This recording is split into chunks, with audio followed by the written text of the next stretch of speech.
Welcome back to The Divine Distraction. I'm Rachel, an LMFT and an ADHD-certified clinician.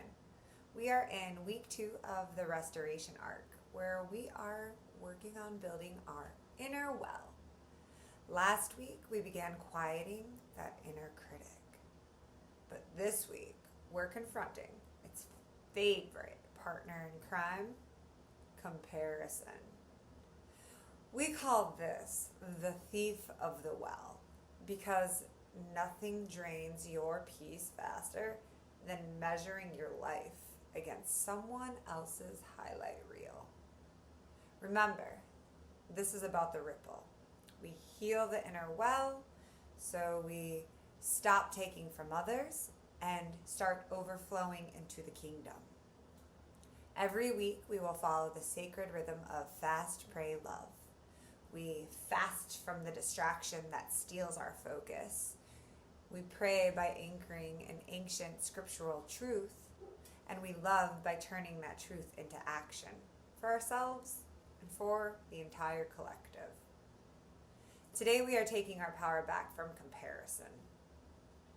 If you've ever felt like you were falling behind, like everyone else is ahead, like your life looks smaller when you look at theirs, that feeling is not random.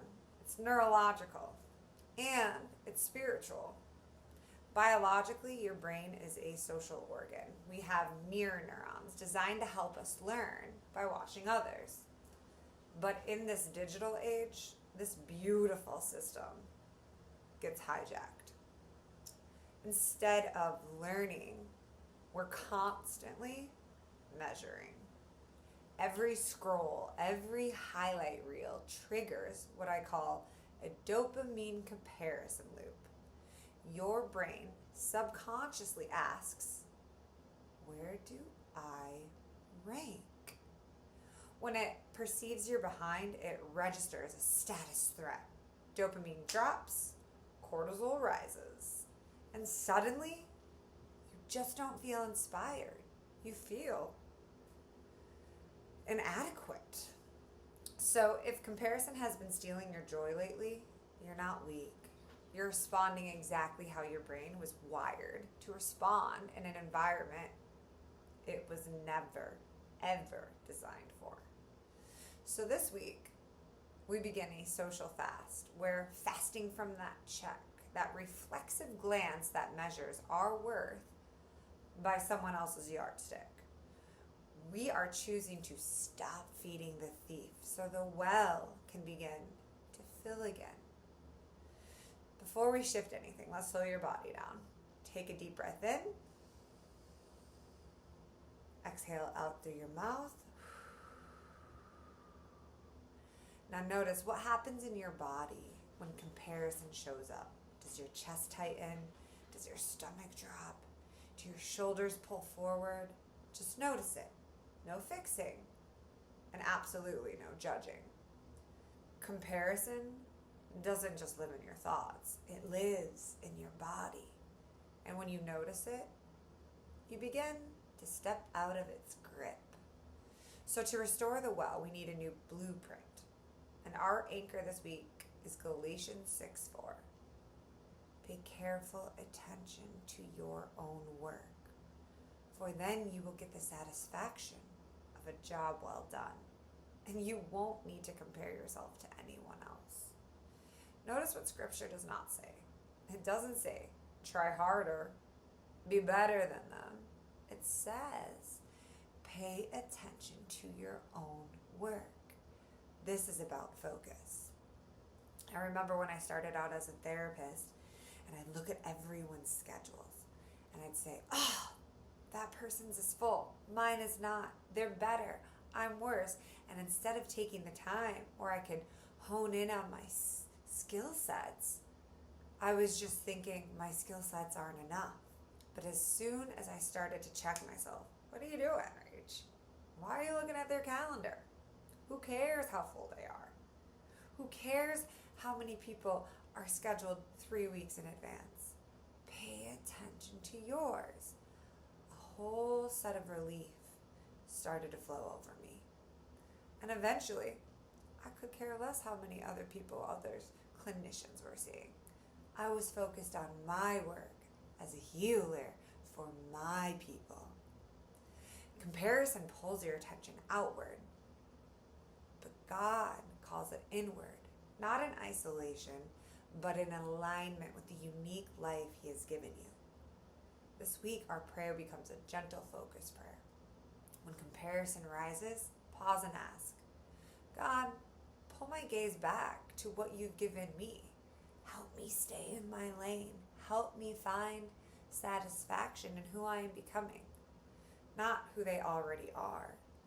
Let the Spirit quiet the noise so you can hear your own calling again. Remember, faith without works is dead, and fasting without replacement leaves an empty space. So we will fill it with love. And your practice this week is the 3-to-1 celebration. Every time you feel the sting of comparison, stop, breathe, and intentionally name 3 things God has uniquely placed in your hands. Not what you wish you had, not what they have, just what is already yours. True, present, and good. Instead of, they're so much further ahead, their schedule's full. God has given me this specific skill that fits my calling, which fills my schedule. I have these relationships that no one else can replicate. And I am exactly where I need to be to grow into what's next. And here's where the ripple truly begins, the kingdom impact. Because comparison breeds envy, but restoration breeds encouragement. So this week, once you've offered yourself the 3-to-1 celebration, find one person you usually compare yourself to and celebrate them publicly. Send the text, leave the comment, call out their strength with genuine words. When you stop competing, you start completing the body of Christ. Your healing becomes a resource for the kingdom. And that is how the ripple moves outward. One restored well at a time. You are not behind. You are not late. You are not less than. You are simply being called back to your own well. So protect your focus. Honor your pace. Build what is yours. The thief has been exposed, and the well is already beginning to fill. I'd love to hear from you in the comments. Share one thing from your 3-to-1 celebration this week, or tag someone you celebrated. Tell us why. Let's encourage one another on this journey. Here at the Divine Distraction, we remind you, small shifts create sacred rhythms for real restoration. I will meet you here next week as we continue filling the inner well. Peace and love.